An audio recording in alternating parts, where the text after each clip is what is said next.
get real-time Secretary of State data. So we offer real-time, as in whatever reflects on the Secretary of State, we are going to have it for you. We can even get screenshots. So that data will be there available as screenshots, documents where it's available, officers where it's available. We're gonna get all the data that you can get from the Secretary of State. We can get it. We have integrations into all 51 states. And when a business registers, when they start, they have to register their business. And the Secretary of State tracks things, especially, this is what most people want, is things like the status, like is the business in good standing? And this is to help them assess risk. The big things they're looking for are fraud. Is this business real or is it not real? We went through and we did a research project where we wanted to find all the different statuses that exist with the Secretary of State. We found 402 different statuses in all 50 states. This is kind of a big deal. Let's say that you, as the savvy commercial underwriter you are underwriting a business for a commercial loan, and you see the status come back from the Secretary of State as suspended. What does that mean? Is that a concern? Should you hold off on this loan when everything else looks great? Well, we're going to talk about this more in this video. So it's really important that you understand the different statuses that each Secretary of State provides and what they mean. Today, we're going to walk through the statuses specific to a certain state.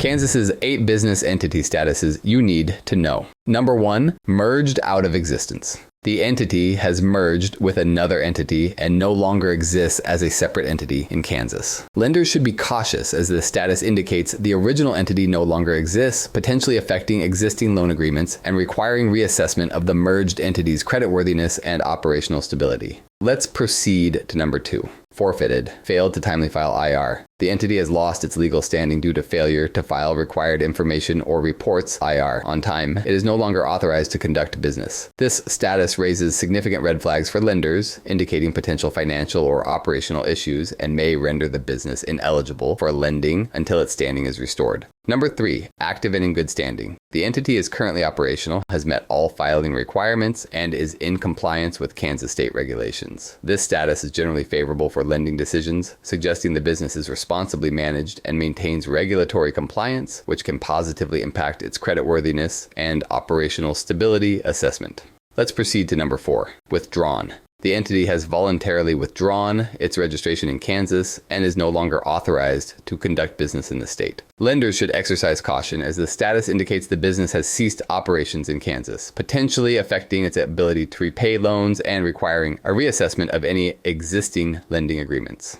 Number 5, dissolved. The entity has been formally dissolved, either voluntarily or involuntarily, and is no longer in existence. This status presents a high risk for lenders, as the business no longer exists legally, potentially impacting the recovery of outstanding loans and necessitating immediate action on any existing lending arrangements. Let's proceed to number 6, expired. The entity's registration or authority to do business in Kansas has lapsed due to the expiration of its filing period or failure to renew. Lenders should be wary of this status as it indicates potential operational or financial issues, requiring further investigation into the business's current state and intentions before considering any lending decisions. Number 7, registered. The entity is registered with the state and is authorized to conduct business, but does not have a specified standing or compliance status. While this status indicates basic legal recognition, lenders should conduct additional due diligence to assess the business's current operational status, compliance history, and financial health before making lending decisions. Number 8, delinquent.